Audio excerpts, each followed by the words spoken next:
people, it's me, Anja. My pronouns are she and her, and welcome back to my channel for my August TBR because we go back to regularly scheduled content. And I'm glad that my last video was about movies, just for 1 second. I know that I'm not Mike's Mike or anything, so my movie reviews are much less articulated than my book reviews, just because I'm simply out of practice and I try something new, and maybe I'll go back to that avenue, but I don't know if that's going to be anytime soon. Anyway, I don't really have super high hopes for my August reading month. My motto for my July reading month, and today is only July 6th or the 7th, I think, is to slow down, because I read so many books in June that in July I'm just going to read less, I think. Anyway, all that to say, the first book on my August TBR is Everything Comes Back to You. This book comes out August 4th, and it's a YA contemporary following a Palestinian-Canadian main character, and it's set over all 4 years of high school, and basically it's how she is struggling to live up to her parents' strict expectations after her older sister's teen pregnancy absolutely disrupts the foundation of her perfect family. I think this book sounds so good and so awesome, and I've read 2 books by the author before. I don't know if she's written more than that or not, but anyway, I'm so excited for this book. It sounds like a great coming-of-age story. I am a little hesitant about the idea that it's set over the course of 4 years as opposed to 1, but anyway, I'm still very excited for it because I trust the author's reputation and I love a good solid YA contemporary. So anyway, with that said, I'm really excited for this book. The next book on this list is called Ghost of the Night, and this book is another middle grade contemporary horror, I believe, that follows a young black main character, and it's inspired by the author's ghost tours. And basically, she's in a small town that is supposedly haunted. And after she takes a picture of what looks like a ghost, she discovers secrets about an unsolved crime or something like that. I don't know. This book comes out August 4th, and I love books that really talk about cold cases. And I'm really intrigued by the supernatural, paranormal element of this story.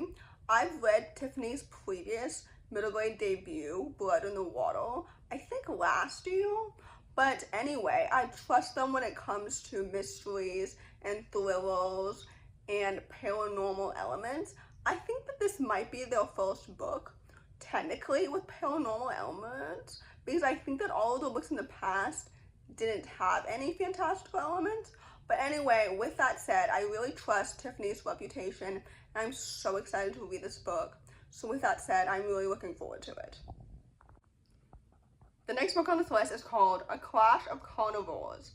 This book also comes out August 4th, and it's a YA urban fantasy sequel to A Master of Monsters, which I read last year, and it was about this main character who is going to infiltrate a secret society to uncover, I think, family secrets or something like that. And that book was so good. And I know historically, I don't really put sequels on my TBR because sometimes when I start a sequel, I don't really remember what happened in the first book because typically it's been over a year since I've read it. But I'm so excited to dive back into this world, especially since I think this series is a duology. So I'm intrigued as to how the author is going to wrap everything up and answer all the questions that I have from book 1. So anyway, with that said, I'm really excited to read this YA urban fantasy sequel. I don't really know if this series constitutes as dark academia, but anyway, I'm so excited to read this book and find out what happens next. So anyway, with that said, this book comes out August 4th, 2026. The next book on this list is called Such Great Heights. This book is a YA contemporary following a young main character who joins the mock trial team at her high school to honor her late loyal mother. However, she starts to question the circumstances of her mother's death, which is a really interesting, fascinating concept. I wonder if this book is written in verse, because many of the author's previous books are written in verse, and I think this is her first YA debut, because all of the books that I've read by her previously have either been middle grade contemporary or middle grade fantasy. But anyway, this book comes out August 11th, and I'm so excited to read it because that concept alone sounds so fascinating and so interesting. And like I've mentioned before, I love a strong character-driven coming-of-age story, especially like depicting grief and loss and like how you move on after such a great loss. So anyway, with that said, I'm really looking forward to this book. I have no idea what to expect. So with that said, I'm really looking forward to it. The next book on this list is called Bound by Fury. This book is a YA urban fantasy following a Black main character with newly awakened powers who must attend an elite boarding school that's connected to her family's history. And this book comes out August 18th. I'm so excited to read this book because it sounds so good and so well done. I've heard that it's marketed as Legendborn meets the chilling adventures of Sabrina, and the Sabrina reference means nothing to me because I've never seen the original show or the reboot. There was a reboot, right? Anyway, but I have read the Legendborn series, and I understand that that reference to me means that the main character is Black and that the history is related to Black history, which is really fascinating because I love like fantastical systems that parallel with modern day history, and that's my favorite part of urban fantasy or fantasy in general or historical fantasy. And I'm so excited for what seems to be like a diverse cast of characters and everything. And this book is a debut, if I'm not mistaken, and I just love like a YA fantasy dark academia. I love a school setting. I'm so excited to read this book, if you can't tell. So anyway, with that said, I'm really looking forward to it. The last book on this list, and hopefully not the least, is called The Magical Library of Waterfall Way. This book comes out August 25th, and it's a middle grade fantasy following a young main character who must save an enchanted library. First of all, Julie Abe has such an established reputation when it comes to writing great middle grade fantasies, and I'm so excited to dive back into one of her very creative, innovative worlds. Second of all, a book about books is always fascinating to me.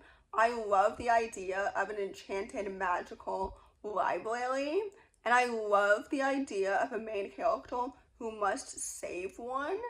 And I don't quite remember why she has to do that. But anyway, I'm so excited and enchanted, no pun intended, by this concept, and I'm so excited to read it. Middle grade fantasy continues to be one of my favorite genres because it's so good and it's so unique, and you'd think that I've read every single story and every single trope to ever exist, but there's always at least one or two books that continues to surprise me, and I really trust Julie's reputation because I loved the Eva Evergreen duology by her that I read a few years ago. So anyway, with that said, I have really high expectations, and I'm really looking forward to this book. So in conclusion, since today is only July 7th, I can't really speak for how my July reading month will set the precedent for my August reading month.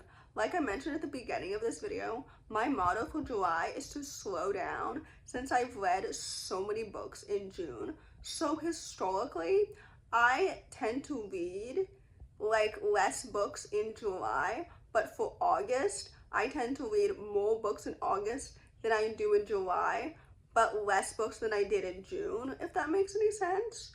So in conclusion, I really hope that these books are really as stunning and as awesome as I think that they will be.